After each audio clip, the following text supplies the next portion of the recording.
Thank you so much, ladies and gents, boys and girls, and all people in between. Welcome to the show, Dad and DNA on KIKAO Africa. On today's episode, my co-host here, who is also my wise father, Mzee Kagia. Dad, how are you doing today? I am fine, thank you. Okay. And you? I'm great.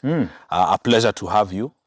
I saw a saying by Mark Twain. He was saying, when I was 15, I couldn't stand my father, and it's something about, he thought his father was just a kemutu. Yeah. And then by the time he turned 21, he was surprised by how wise his father had become in 7 years. Now, watu wa kitambo, 21 years was a grown-up. Yeah. But I think it speaks to the perspective I had of you when I was younger and the perspective I have of you now.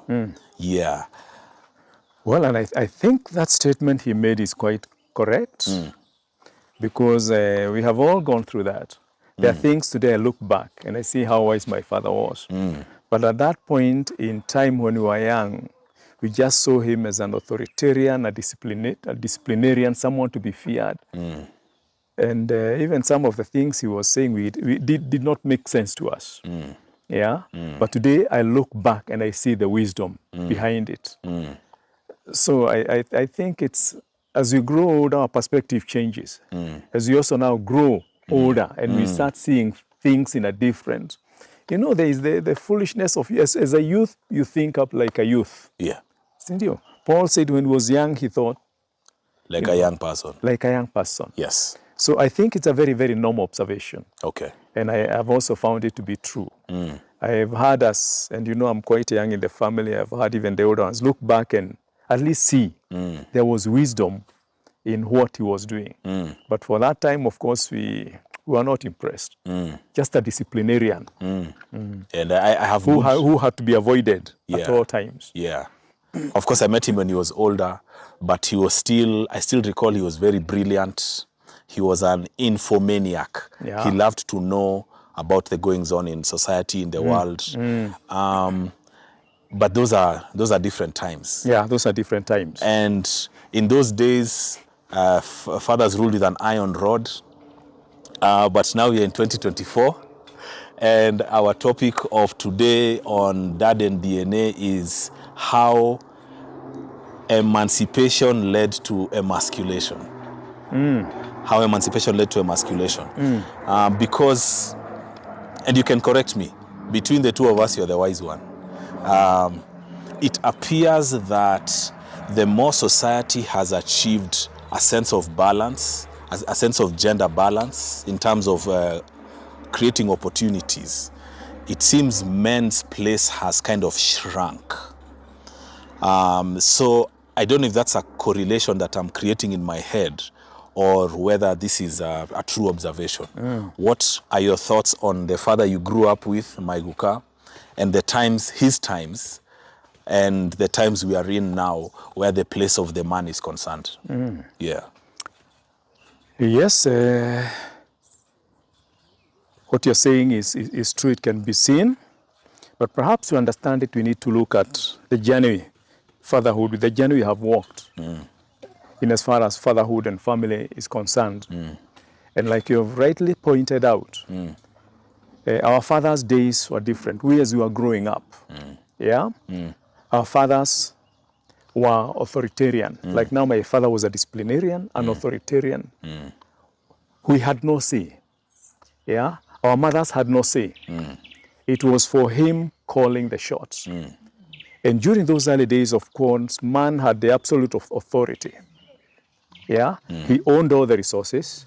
He had the muscles which he could use liberally. Yeah, and he was fully in charge. Our mothers were docile. Never saw any really serious conversation. It was about the man saying and everybody following. The wife had, of course, to obey and do everything that she was supposed to do. Otherwise, she would physically again even be beaten, like the children were beaten. She could catch us smacking. And that takes me to an article, something I read today in the Nation newspaper. Someone who was doing a research in Maasai land. They're saying the Maasai women should even get sick and not have time to go to hospital to go to be attended, because she has first to finish everything that was assigned to her. and she doesn't finish the domestic chores, then she'll expect a beating. And I realized, oh, some communities are still there. Yeah. Yeah? Yeah. That the man has given instructions, and There's no way around this. There is no way around things. Unless somebody dies, yes, hii kazi lazima ifanywe. Hii kazi lazima ifanywe. If she doesn't do what she's supposed to do, she expects a beating. And that's what they were saying. And therefore it is still there in some cultures. But that is where man has come from. Okay. So he was the authority.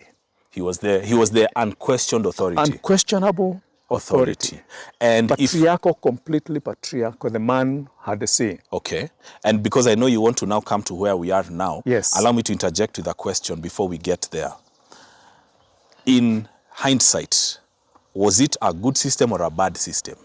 This authoritarian, this male authoritarian structure of society, was it overall, because nothing is perfect, overall, was it good or bad for society? Let me say that it had its advantages and disadvantages. First, there was order. First, there was order. Right? Everything moved as intended because people are operating within a culture. And everyone submitted to that culture, to the authority of the culture and of the family. The other point is that, of course, God, family was instituted by God, right?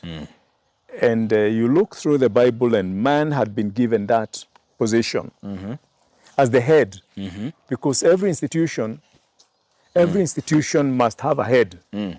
Yeah? Otherwise, without some order, then of course you expect chaos. So there was an unquestionable head. The challenge is, like I've just talked about, the article I read. Men, I think, became oppressive. Yeah? That the woman had no say. She's a subject. She is a subject. That even she's sick, but she's thinking about her duties even more than her health. Because failure to perform those duties the way she's supposed to perform will attract some beating. Yeah. And you're talking about an adult. Yeah. Yeah? Yeah. A mother who has children, an adult like you. Yeah. So as much as that hierarchy was good, because every institution must have some hierarchy. Yes.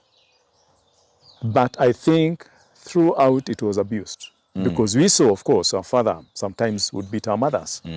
Why? Because they have not done what should have been done. And I think that's what has brought us to where we are. Which is where? Women now fighting for emancipation. Right? And that started quite some years ago, and it has been moving on. Why? They felt oppressed. It was a man's world. A man's world. In every sense of the word. In every sense of the word. And yet, look, male and female, we are equal but different. Equal but different. You could find intellectually we are equal. Yeah? Intellectually, we both can think. We can think and think in different ways. Yes. The only area that we are different, mainly different, is that the man has the muscle, the woman doesn't have. So if you weigh them on that, the physical strength. So you find the man, of course, is stronger. But when you come again to the emotional level, to the feelings level, the woman is more emotional than the man. She has more emotions.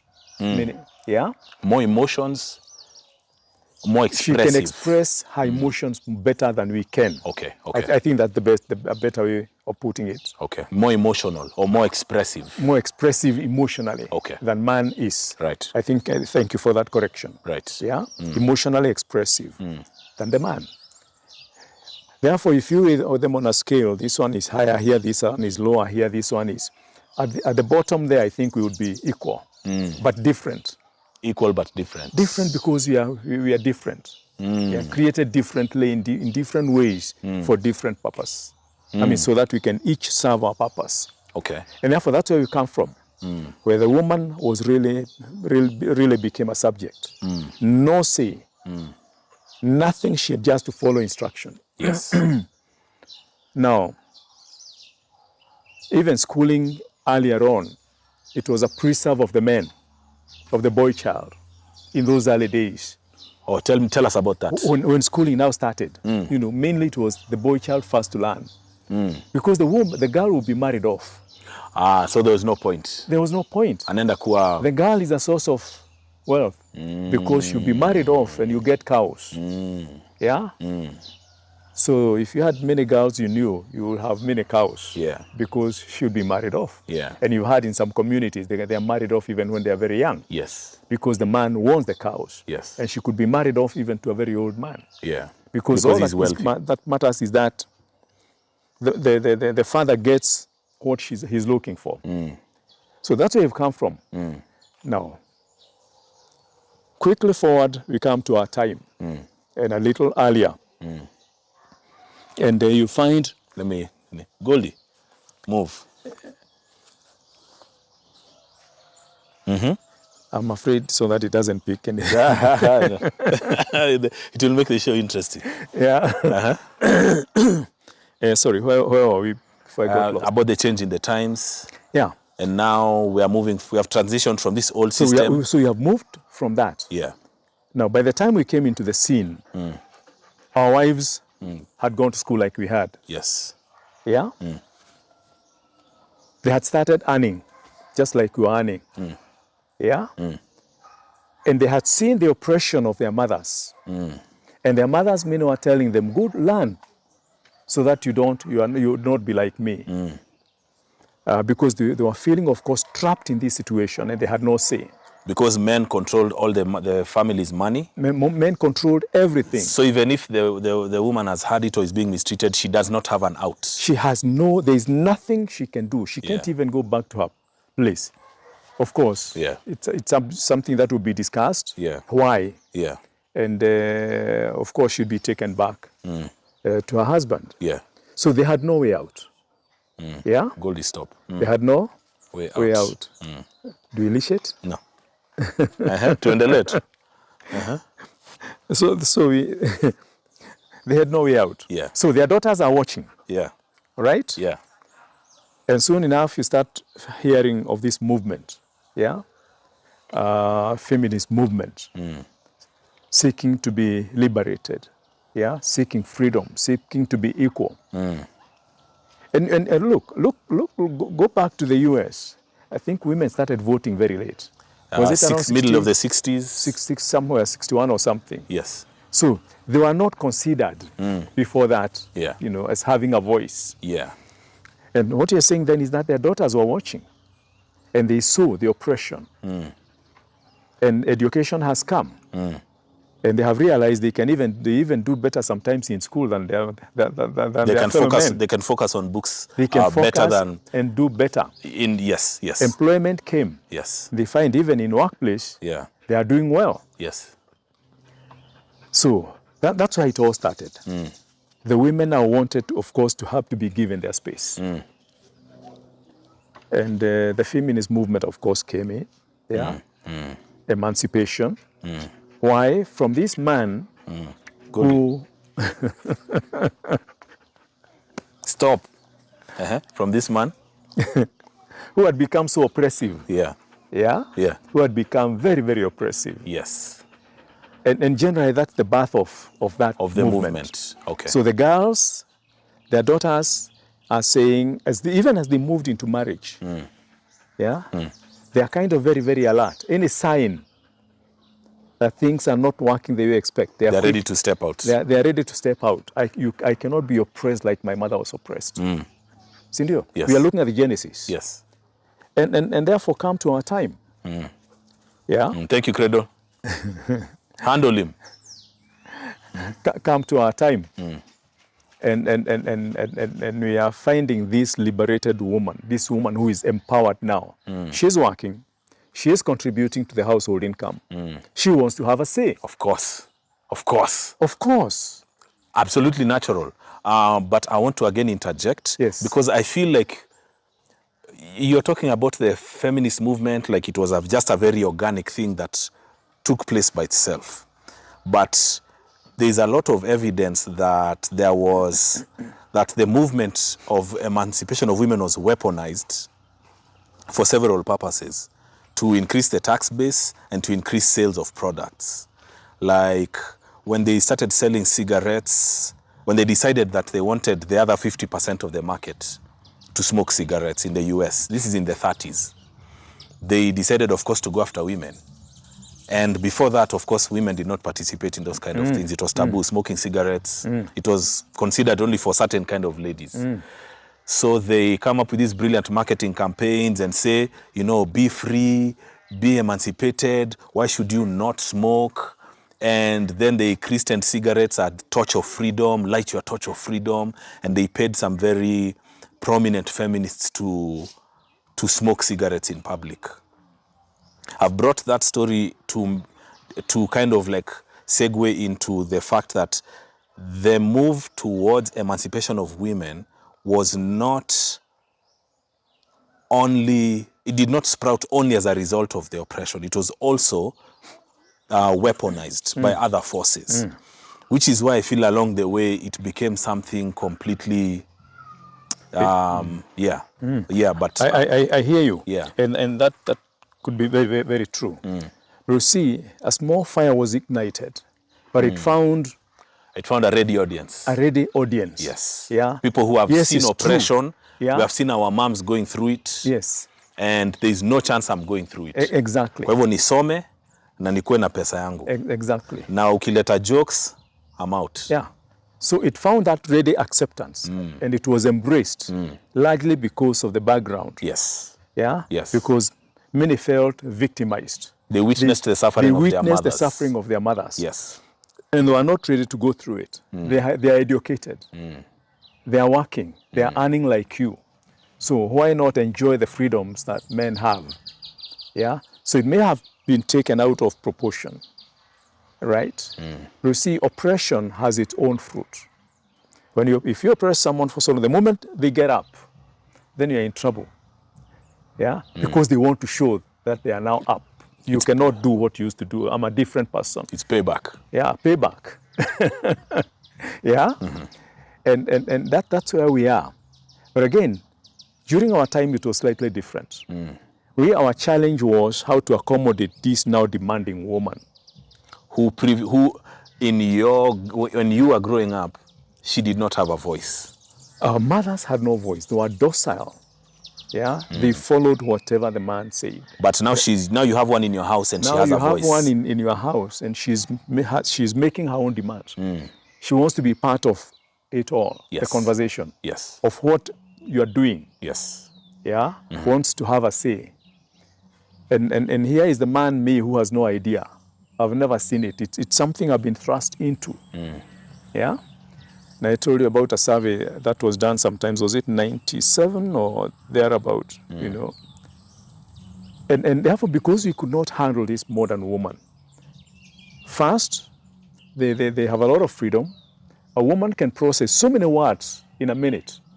A man can only do very few. And therefore, and now she is ready to fight, ready to state her position. But I'm not in a position I don't understand, I don't know how. I want to be in the shoes of my father. You're not from the world of arguing with women. I'm not from that world. So for me, I'm still in the shoes of my father. Yeah. Yeah? Yeah. In a very, very different world. Yeah. And it was at that point, of course, a lot of men who could not handle it. You know, you disappear into clubs and what have you. Spend as little time as possible at home. You're in the office, from there you go through, you pass through other Meet joints. the guys, have some drinks. Meet some guys, have some drinks, go home a little later.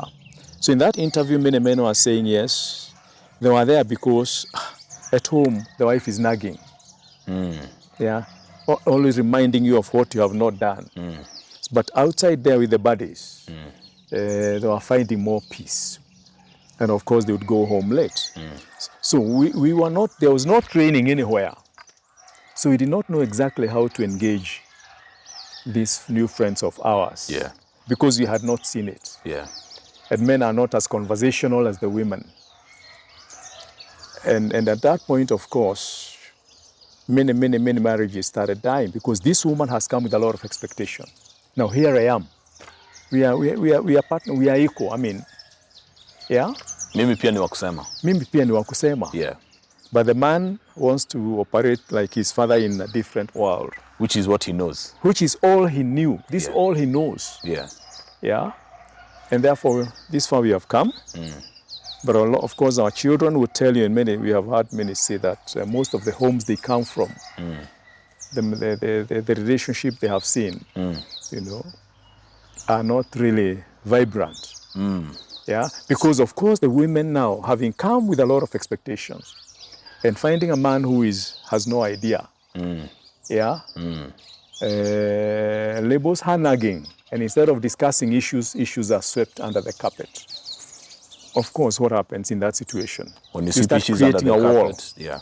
Yeah? Yeah. Because ideally, marriage there should be mutual fulfillment for the two. Each one comes with their own expectations. Before it was the man's expectations. Now the woman has her own expectations. Before the woman had no expectations. I mean, even if she had them, they were silent. Okay. No voice. So marriage has changed completely, but nguo imebaki the same. It's still called marriage, but in Guka's era, the women had no expectation. No expectation. Now comes your era, you get married, but there's a whole new factor because your wives have expectations. Yes. But you are ill-prepared for this. Ill-prepared for it. Because your programming is from the past, from our father's time. And your wife's programming is from make sure also you are prepared, take care of yourself, and now you should talk, you have your voice. Okay. Yeah, so you should not be as oppressed as I was oppressed. Okay. I mean, they had seen it all. Yes. And therefore they were thinking about something different. And the feminist movement has come in. Yes. The emancipation movement has come in. And these marriages now, the children from these marriages are the children who you are saying, on paper, it's a two-parent home, it's stable, but the dynamics, the social dynamics are not so good. Yeah, that is now many marriages in our era. Yeah, the social dynamics not very good. Yeah. The art of relationship. Yeah. The relationship has died. Because, the relationship died. But kitambo hakukuwa na divorce. Kitambo, there was nothing like that. So mnakaa tu. Mnakaa, mainly it was about raising families. You come, we raise families. The more wealth I had, the more wives I took. That's how it was before. Because it was about raising families. Marriage was about raising families. It was about raising families. And that's a very strong point. Because the family, look at the population, it was very small. There was plenty of land, small population, and people really wanted to increase, to occupy this land. So it was about family. The purpose of marriage was to raise families. Was to raise family. And if you fast forward to the time when you got married generation, the purpose of marriage, was it still the same? No, of course, raising family was the primary goal. But now, expectations have changed, right? You have been told about marriage, enjoying marriage is a relationship. Marriage is something. It's based on love. It's based Before on it was love. not based on love. Yeah? I identified a girl from a family, then they are very hardworking and they are blah, blah, that's a good family. Yeah. You get away from there, right? See, look at the criteria. It's not about personal preference. It's not about personal preference. This is a good match for you. This is a good match for you. You guys can raise a good family. Yeah. Yeah. So mtakuwa mabeste huko mbele. Is that it? Or how did that work? Yeah, because look, you've come with very, very clear goals. You've come to raise a family. I see you. Right? I see you. Everyone in their head has the same thing. Yeah, so you do what people do, and then of course you raise families, right? If I increase in wealth, my wife will get me another one if I need another one. Yes. She will again look for a girl from a good family who can come and help her, and become a co-wife. Okay. Right? Okay. Which sounds... Because there was no competition. Competing about what? So we have been educated into jealousy. Yeah. We have been educated into jealousy. Because that time, of course, by nature we are selfish. But that time, culture took preeminence. There was no room for anything else. Jealousy about what? About dem mwingine. Yeah? Dem mwingine amekuja. Hapana. She has come to grow the family, to enlarge the family. This comes to enlarge the family and to okay. reduce your burden. Because you're a To hassle to reduce I this understand. lady's burden. I understand. Sindio? Yeah. So that her burden is less. All right? And if you can touch on that briefly, I know. So there was no jealousy because it was really to the woman. It was not really about having fun. It was not about, yeah. We came to raise We came to a raise, family. yeah, and it was a man's world. The man comes and does what he does. Right? Yes. Look. I understand that part. Look at this, what currently has been a big topic about FGM. Yeah? Because there's, that one, of course, robbed the woman, yeah, of something very, very important, Yeah. in her area. And it was a control measure. And it was a control measure, right? So it was purely a man's world, yeah? Are we together? We are. Yeah. We are. So the wife who is going to get a co-wife, of course, she's lessening her burden because it's a burden. It's a burden. I understand what you're saying. The act of marriage now becomes Nikazi. It's a burden. So the more you are, you spread this burden. Yeah. Right? Yes. So that is where it comes from.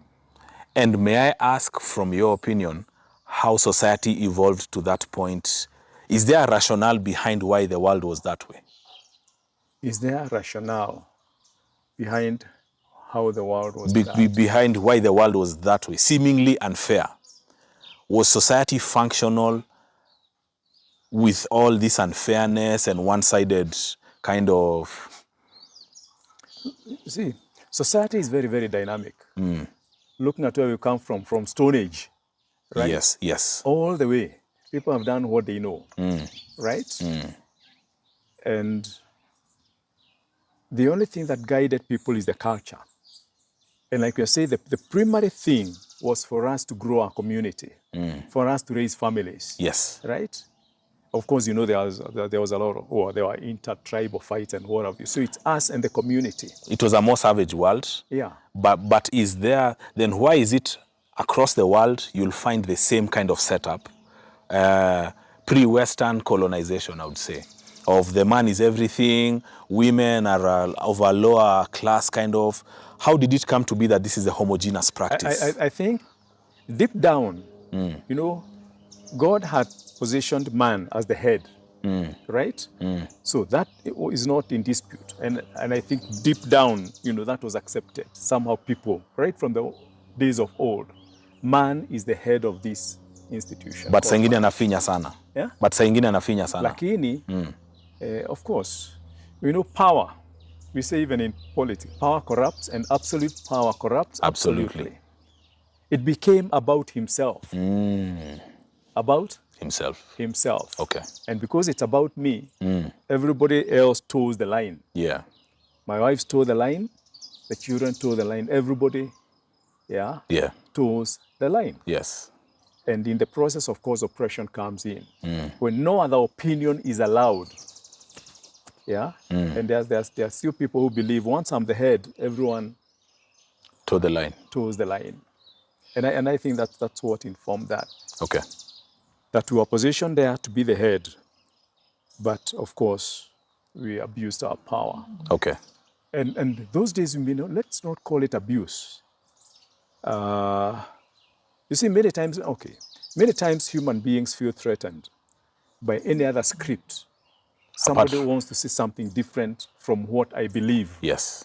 Yeah? Yes. That generally becomes a fight. Yes. And therefore, you don't want to hear any other script. I am the head, I am the leader. And what I know remains. And I think that kind of thing. Okay. You have been positioned as the head, you believe it's you and you and you. Yeah. Okay, and I hear what you're saying, Dad.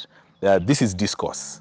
So my question, the reason I asked you that question, Dad, is because if the old world was so bad and women were so oppressed, how comes when you look at this society that has more freedoms, I see more chaos? And somebody might tell me, hakukuwa na camera, hakukuwa na TikTok hizo siku, but I think I can look at people even like old people coming down, I can see more orderliness, more of a sense of responsibility with all those negative attributes that society had, a very bad society that is just sitting on ladies and nobody can talk. When I try to zoom out, and I'm not making a case I hear you. Yeah, when I zoom out, I say, when I look at non-Western societies that still have these patriarchal themes, when I go to the Middle East, when I go to Asian countries, I still see more of that, and I see more orderly societies. Good. So, I hear you. yeah. First, let me correct you. We cannot say that society was bad or cruel, right? Of course, we said expectations were Different.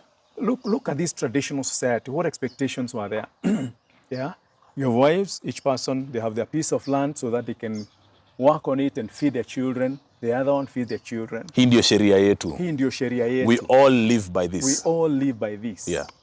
In fact, you look at it and ask yourselves, what debate would there have been? There were no Life alternatives. is simple. Yeah, you're agricultural. There is a cow here. There is this land here. The mother does. The children come and help, and that's about it. What conversation would there have been? Okay. On what? Food is growing. Harvest is taking place. Society ilikuwa moja. Society is one. Sheria ni moja. Sheria ni moja. Simple. Mtoto wako akitoka kwa, wherever he goes, if he does something wrong, the neighbor will punish him because the society was cohesive. Yes. Right? Yes. The rules were all known. Yes. This is how children behave. When they Yes. see adults, this is how they behave. So it was not a bad society. That's what I wanted to correct. Thank you. It was not even, our mothers did not find themselves oppressed. How? It was the normal. What were they brought Oppressed from in comparison to what? In comparison to what? Yeah? It's only that it was a man's world. Yeah? And his needs. Sindio? Today, if he has several wives, there is this one who feeds him, that one, that. Very normal. So it was not a cruel world. We are now talking about the children who have come to a different world. They have new information. New information. They have something to contrast against. Something to contrast again. Yeah. So now there are the people who are looking back and saying, "Hey, our mothers were really, that was very bad.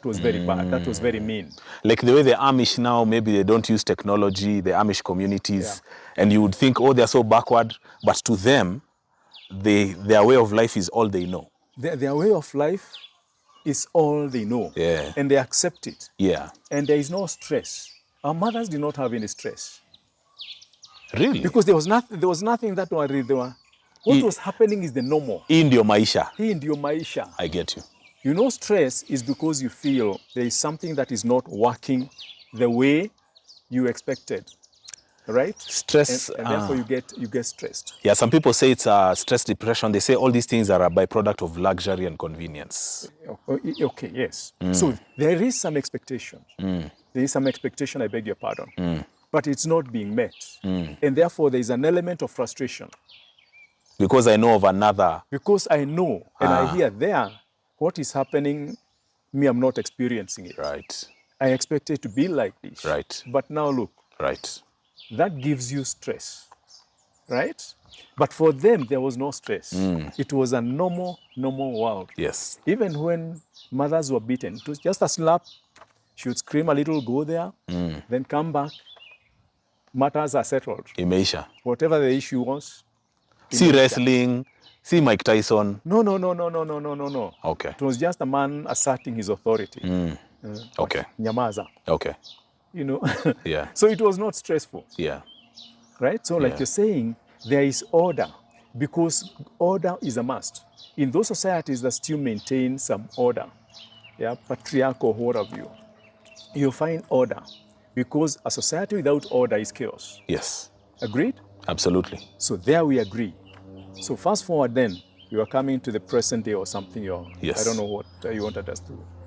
So we have that and what it was, and thank you for breaking down what the society looked like. I think a lot of these weaponized movements kind of try to portray our societies the way they were as the Dark Ages, and it was savagery. It was not. And you've broken that down for us. For me, I tried to draw that out so that we could have an actual picture of what the world was, to contrast against this world we are in now, where we have seen women gain a lot of freedoms, a lot of access to opportunity. One would argue, in fact, in places like Africa, now places like Kenya, where we are really developing fast, women have an advantage in access to capital, access to opportunities. But when you look at the whole social framework, when you zoom out of those specific things and you look at the wholesome health of society, what do you see? Of course, a lot of things have changed. The family is less stable than it was. Less stable. Less stable. Marriages are not lasting, right? The divorce rate is very, very high.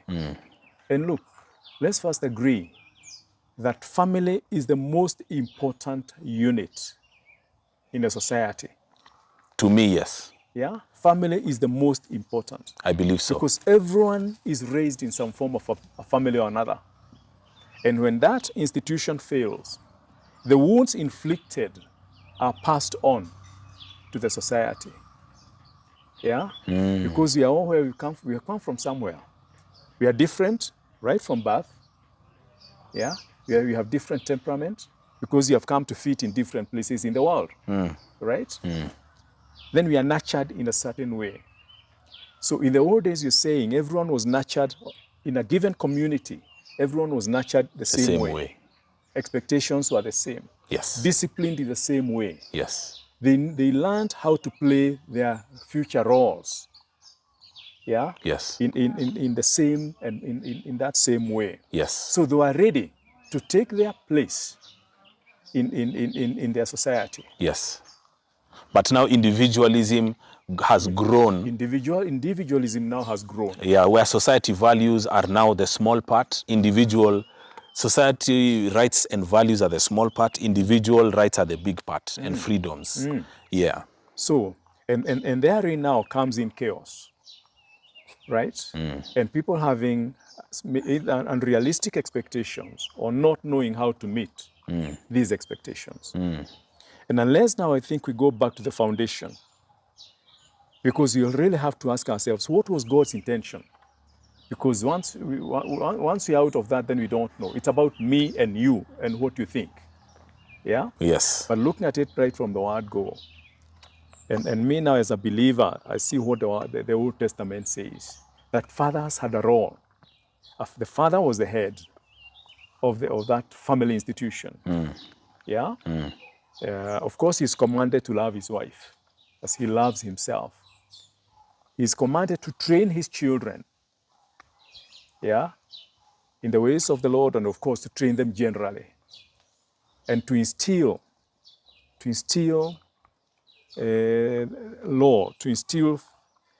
faith in God in his children, so that as they grow up at least with some compass about life. So fathers have a big role to play, right? The father was supposed to really give leadership, or the husband was supposed to give leadership. And man, of course, and woman are different the way we are created. Man has an ego to help him do all he does. Yeah, protect the family, do what have you. I think he's wired differently with an ego that needs to be nursed. Yeah. Yeah. Okay. That needs to be sustained. You crush the ego, you crush him. Please go into detail about that. A man having an ego that needs to be nursed. What does that mean? Because now, I think coming back to what we said, emancipation leading to emasculation. Yeah.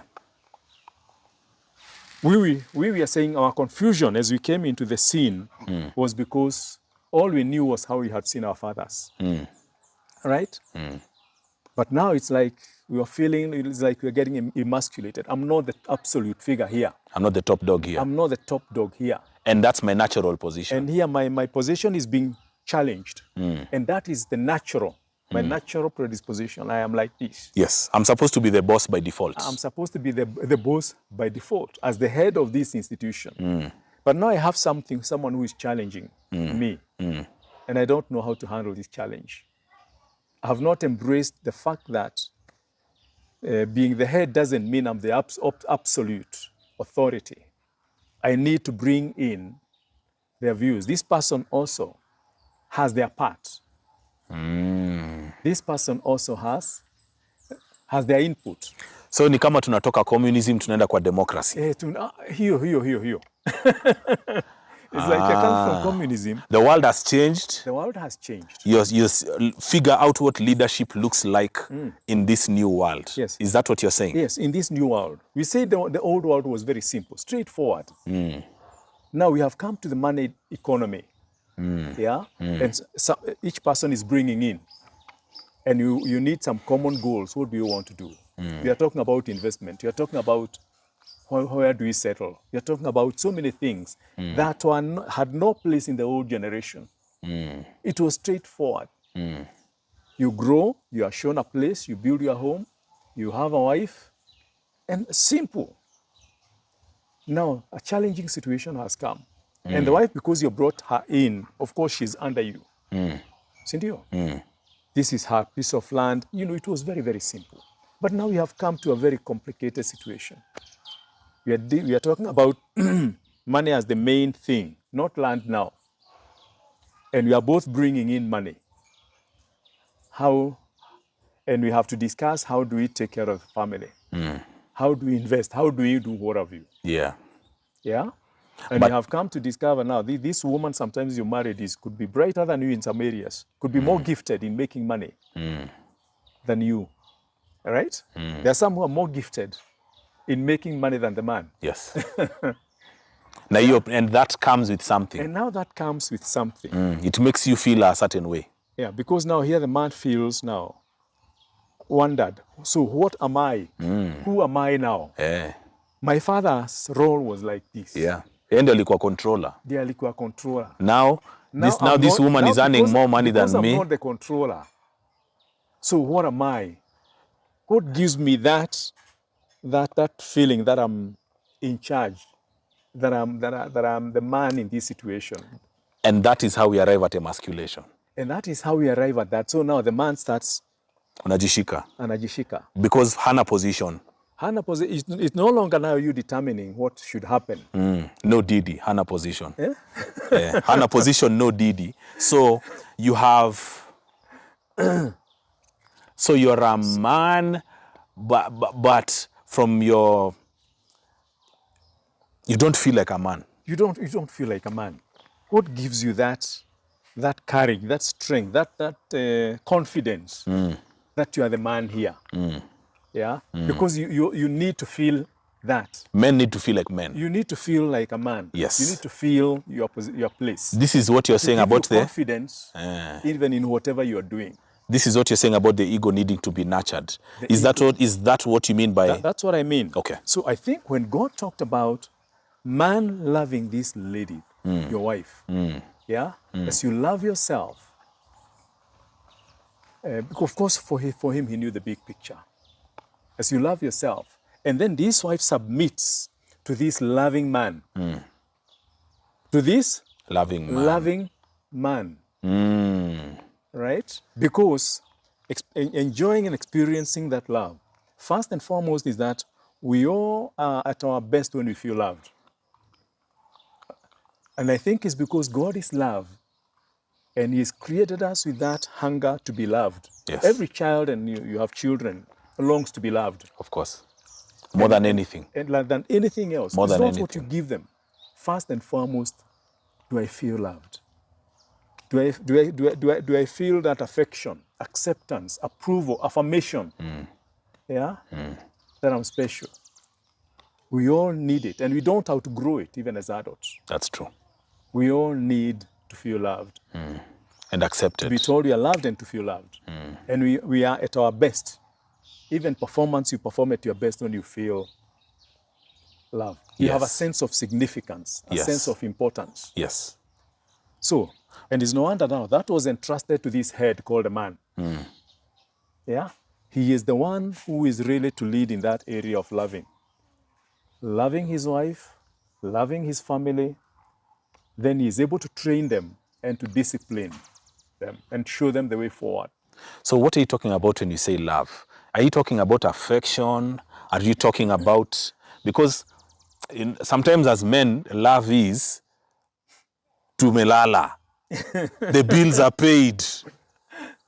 Hakuna watoto wamesoma. Hatujafungiwa nyumba. That's love. But yes. but then now guys come and then there's this expectation of sawa, you did that one, very good. You broke your back and made things happen. But still, I need to feel this. I need you to do this. Now, this feeling of sitoshi, because because what is really love? I feel like men and women also see love completely differently. And when society was homogeneous and marriage was not based on feelings, everything was so different. Yeah, it was different. But now, marriage is like, it's like yesterday it was a goat, today it's a shark. It's a whole different creature, but you're still being told it's a goat. So now, before it was, tumekutafutia. This family, you'll get someone nice there. Yeah. And you'll be able to grow a family. Now we have gone to, you need to fill this person's cup of emotion to make them feel good. You're not the boss, but you're the boss. You're not the boss, but you're the boss. Na ukubali hiyo maneno. So you see this chaotic thing. Yeah, so this I feel like we don't even know what love is. Yes, I agree. But let's go back and say, we say the old society was very stable, homogeneous. Yes. There were no emotional ups and downs. Society is one. Yeah. But now we look at as we look at it, we say we are spiritual beings, right? Spiritual, that we're able to even to connect with God with spirit, and we're able to connect with the spiritual world. We are biological. We are emotional beings. Yeah. Every decision you make has an emotional component. How does it make me feel? Emotionally, people are stable. What issues were there to disrupt emotions? Emotionally, unless you are angered and you could not afford to be angered somewhere in the family, you are told something and you felt angry. I mean, yeah, the world was stable. Now, here the world is very chaotic. We are in a work environment, in a social environment, interacting with different people. Yeah? In an office situation, yeah? There are so many demands that could be beating you. You're trying to do this and things are not working. All right? So the world is not as stable as it was. First, we agree that world was very stable. Yeah? Now here, and therefore emotions play... Remove that one. Sorry, Dad. Remove that one. Put the chain on the collar. Asha, ameohana mwenawe uge wake there. Yeah? She had put the collar the other way. Okay. You are saying? Emotions had very they did not have a major role to play. And there were very few things to disturb. There were very few things to disrupt your emotions. Okay. A stable world. Because life is the same. Nothing to be afraid of. Yeah. No threats. Nothing. What do you mean nothing to be afraid of? A stable world. Only animals. Yeah. And the animals never attack people. I mean, there was you are fed. Everything was around. Yeah. Your parents were around. Everything was there. Isn't you? So it was a very, and there was no competition. About what? Now we are living in a very competitive world. Okay. Right? Already, of course, again, we have come to know that we have our own rights. Each person has their own rights. Individual rights. Individual rights. Individual expectations. I've come here because of ABCD. Now, talking about love, we have said God is love and calls us to love. Love is both a decision and an emotion.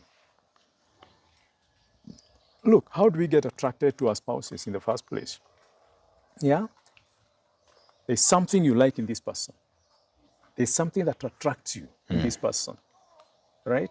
At that point, you're operating at the hormonal level. Yeah? That stage of love they may call eros, erotic, you know. Young people, you have seen someone and there are a lot of imaginations. Sindio? And then, of course, people get married. And that lasts for some time. Yeah? Because they're excited with this newfound affection, feeling. You're attracted to each other. You discuss things you're excited about. Right? And is this enough of a basis to make a decision like marriage? Because it was not present in the society that you've told us about. It was not there. Yeah. You see, now you have just attracted each other. And one challenge again is that opposites attract.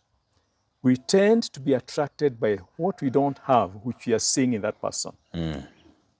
Yeah, something I don't have it, and I'm seeing it in this person, and I want it. This person completes me. This person completes me. And we operate at that level. It's not the best level.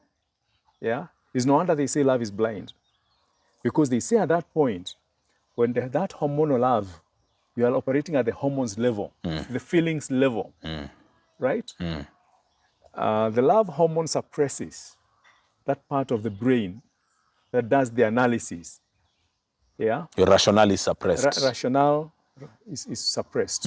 You are not rational at that point. You have even maybe been attracted by just one small thing in this person, and you are not seeing the many other. And people could even be telling you, you can't see there's something. Hey, you people, what are you talking about? Because you can't see. So when they say love is blind, I read somewhere that it is scientifically blind. Yeah. To enhance procreation. To enhance procreation. Because how else do people start? How do people come together? Nature brings you together. Yeah? Yeah. So I have to be attracted by something. Yeah. And that causes havoc in my whole system. Yeah. I really want that person. Yes. But after people settle down and the hormones start coming down, yeah, then they have to move to another level. Are we friends now?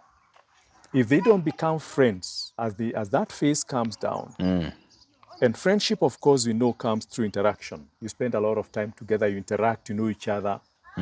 Yeah? And now it becomes a decision. I fell in love with this person. I now start seeing their weaknesses. Yeah? When the hype dies down, When the hype unaanza dies, kuona ukweli ya mtu. now you start seeing now ukweli ya mtu. I did not see this one. I didn't know that the person is like this. Yeah? But you see, because unfortunately there is no one who will be perfect. No one will complete you completely. Yeah. Yeah? Yeah. At that point, that is the most important point. How do we move from here? Yeah, because you're saying build the friendship after the emotional roller coaster has passed. How does that work? And churches, let me give an example of church like what me have experienced. The church will advise, instead of you guys messing around, you should marry, get married. But if you're marrying at this point when you can't even see straight, then is this really a good premise for decision making? And how do you go from being romantically, so hype, being in love with somebody, to now saying, let's build a friendship, then we can get married? In that sequence, have I understood you correctly? I know it's a challenging situation because at this point you're in love with this person. You believe that is the end of the world. Mapenzi yamenoga. Kabisa. You don't even want to be told stories. You don't even want to be told. Ukiniambia dem ni mbaya tunakosana. Si ndio mnakosana. Yeah. And it happens at the point in time, sometimes you're also now preparing to get married. Yeah? And it has also been observed that people can take a long, long time courting, many years. And still when they get married, because during the time of courtship, you do not have to arrive at common decisions. Kila You mtu do not anarudi have to kwao. agree. Yeah. In fact, the more I know when people are dating, the more you differ on a point of discussion, the better, because it prolongs the debate. Yeah? Therefore, you do not have to agree. But comes marriage, and now you start having to agree. We need to agree on this. We need to agree on where we settle, how we raise the children. All those issues do not come before. You do not see them. It's only then when you start desiring to arrive at common decisions that the differences in personality and perspective show up. Exactly. We are different. Me, this is how we were brought up, and this is how we should bring our children. And you see, I know no other home other than the home I grew up in. And therefore, I am correct. Yeah. And you're also correct. Everyone is correct. We are both correct. But hatuelewani. Hatuelewani, because me, I'm coming from there, and you are coming from there. Hatuelewani. Yeah. And at that point, unless people now start sobering down and accepting that we are different, we have come from a different world. And that's where now religion becomes powerful. Yeah? Because culture, in absence of culture, we need because religion. Culture now comes in, even if that was to happen, you're from the same culture and the culture is functional. This is what our people do. The culture has a solution for everything. It has a solution for everything. Yeah. And therefore now, in absence of that, we need religion. And without common religious beliefs, right? How else do you arrive at that? Yeah, because me, I believe this is what happens. This is what I saw my father doing. This is what I saw my mother. This is what I saw mine. Yeah, each person has a story. But now we don't have a common social framework anymore. We don't have a common social framework. So religion, you have told us this before, that religion is the only functional substitute of an absent culture. Yes, because it's a kind, in a sense, a cultural system. Yes. Because it has a set of values and beliefs. Yes. And that's what all cultures have. Values and beliefs. Everyone is, to which everyone is bound. Right? And so long as you are submitting to this, those are the rules of the game. Those are the rules of the game, and you are guided appropriately. Yeah. But if you have nothing in common, how do you move from there? You believe what you believe. I believe what I believe.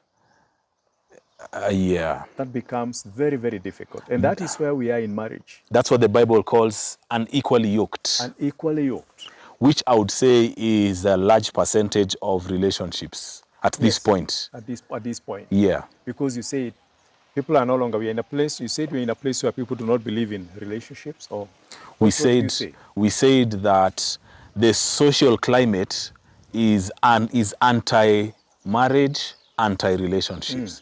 Like when you go on social media, when you see the narratives that are being pushed, some of them are true stories, some of it is propaganda to individualize us further. This is what I strongly believe.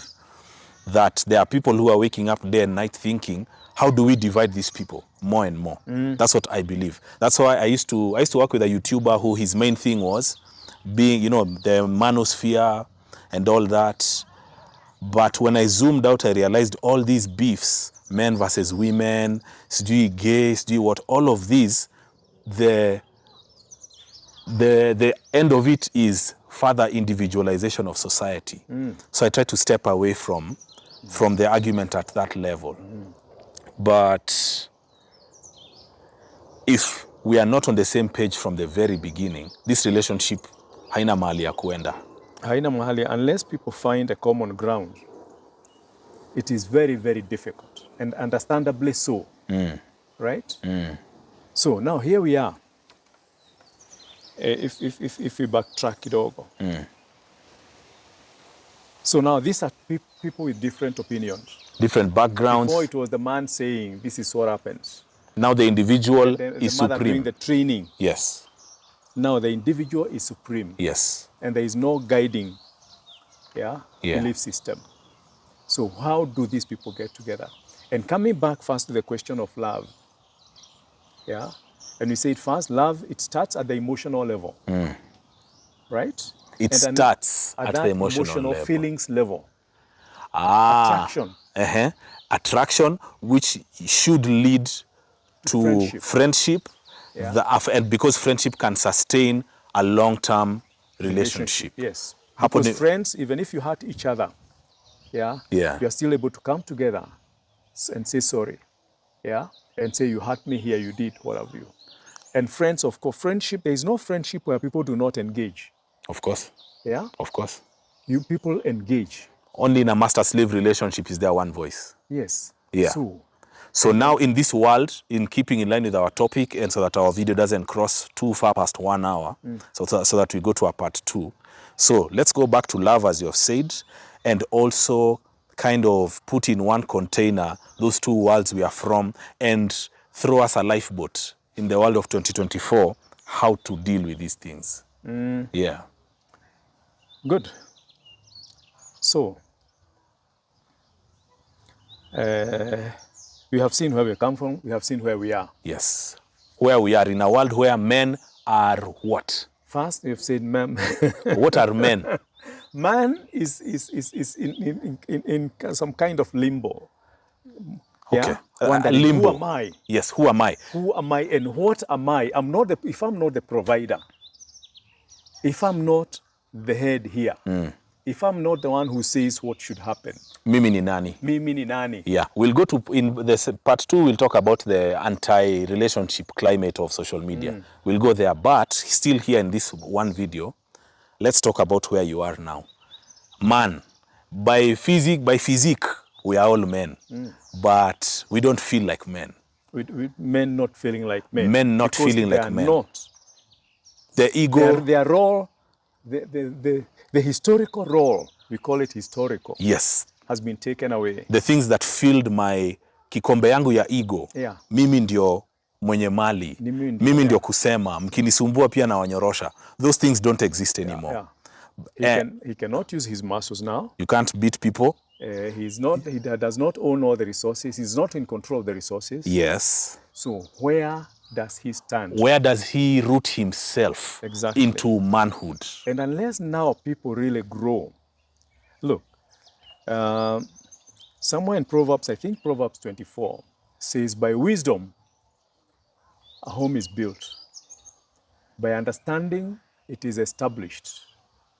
By knowledge, the rooms are filled, or something. It points to those three as the key pillars that hold a family together. We all need wisdom, we all need understanding, and we all need knowledge. Yeah? We said human beings are complex. We are spiritual, can relate with God, right? We are emotional, yeah? We have feelings, and they matter. Almost every decision has an emotional component, all right? And therefore, we really need to understand ourselves. Because unless we understand ourselves, who we are, and then work with that, yeah? So the man here, as the head, still has a big challenge first. He understands himself, right? Because if he doesn't, then his ego will be crushed. He understands himself and does not allow his ego to be crushed. And he plays his role. What is his role in this present situation? Yeah? How does he superintend? How does he oversee? How does he supervise? Because God has not changed the order. But the instruments of power have been... It's only that instrument, the traditional instrument of power, economics and physical strength. And physical strength. Hizo tena hakuna. Hizo tena hakuna. So unless he becomes wise and becomes a guide in this setup, the navigator, the person who is leading the way, and unless he's able then to bring his wife on board and they work as a team, because now here is teamwork. Teamwork, and the women also realize crushing this man's ego is not to their advantage. You know, there is the excitement of, we have it. But that's not all, because as the marriages die, the people who suffer more are the women. Yeah? Okay. Because man can jump around from here to there to there. Man can restart life easily. Can restart easily. But to a woman, when the marriage goes bad, yeah, she's left with so much. She's left with so much, with a burden. Also biologically, there's different elements. Exactly. For her to have a new life is very difficult. Yes. So both men and women, we need to learn. how do we handle this new situation? Yes. What really matters? How do we sustain a marriage, a family? Right? Yes, yes. And you have said that we need wisdom, understanding, and knowledge. And you have said that a man must start with knowledge of self. Knowledge of self. And And then understanding this other creature he has. Who is this that I have? First appreciate them where they are. Right? Of course, I'm not the absolute owner of wisdom and everything. Each person, what are their strengths? What are their weaknesses? Unfortunately, we all come as a package. Our very strong points and our inherent weaknesses. Yeah. Mainly, of course, informed by fear. Some people dominated by fear, others by anger, others by what have you. Yeah. And unless we first come to that point of understanding that this person is different, yeah, it's like two metals being put together in a melting pot to become an alloy. Now, was an alloy a strong metal? Yes. A combination of two? Yeah.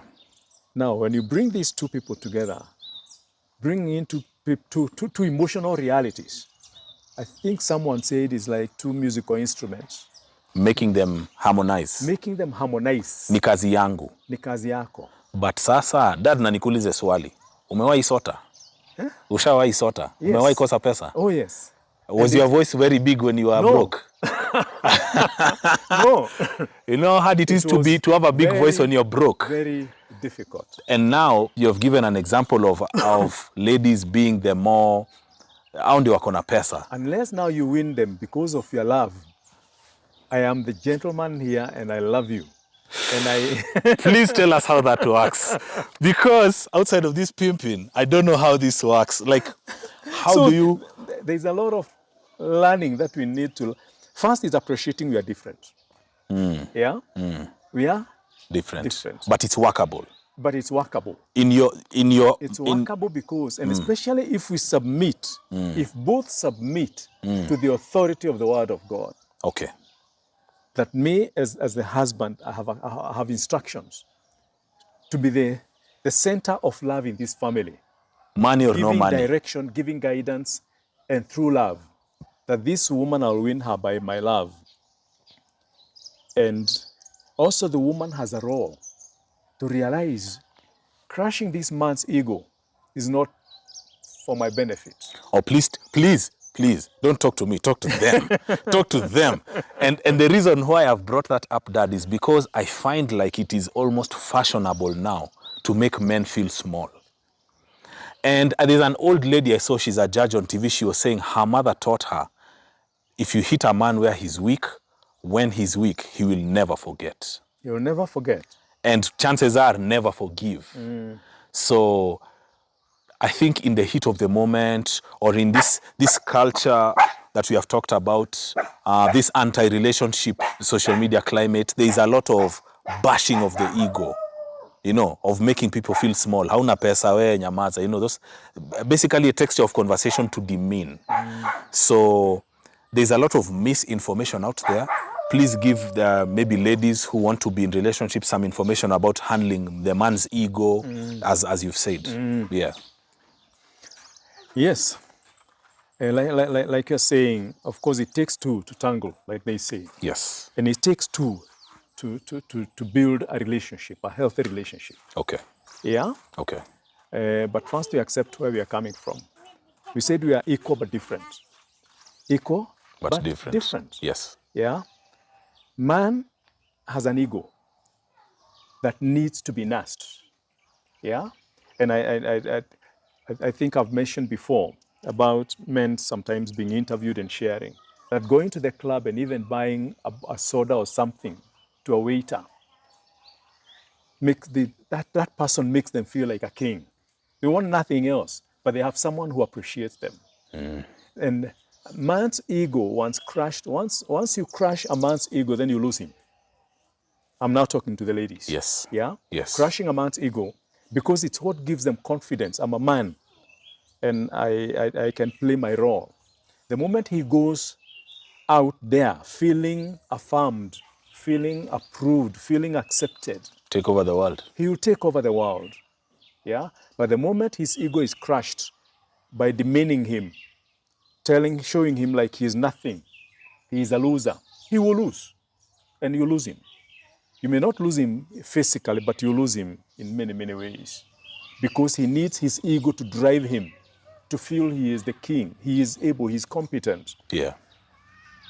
So ladies, I would urge you then just to realize that this man God has given you has an ego that needs to be nursed. Encourage him. Tell him he can do it, and he will do it. He will do it so long as you encourage him and tell him he can do it. But of course, to the men, I also now give a challenge. They also need to learn how to love. Yeah? Okay. This lady, and how to listen. One thing that really is needed, women of course talk more, and they like talking. They need a listening ear.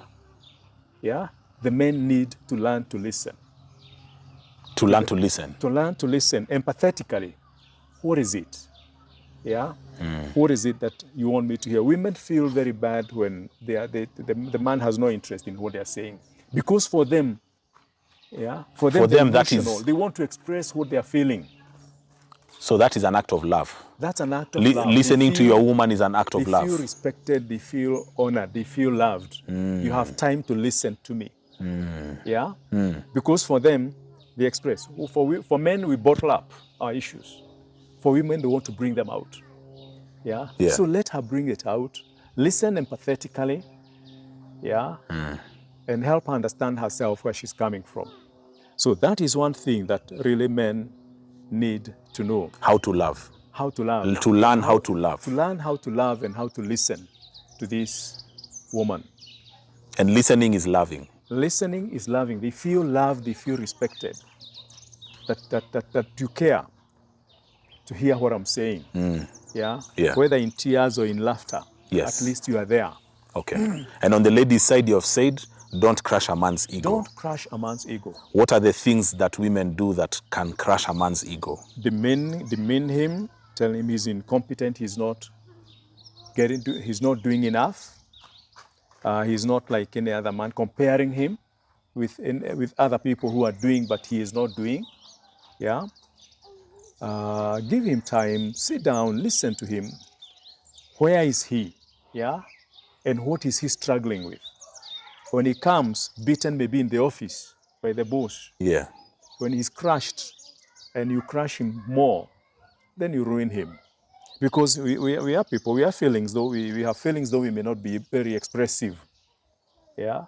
About our feelings. Yeah. But men also have feelings.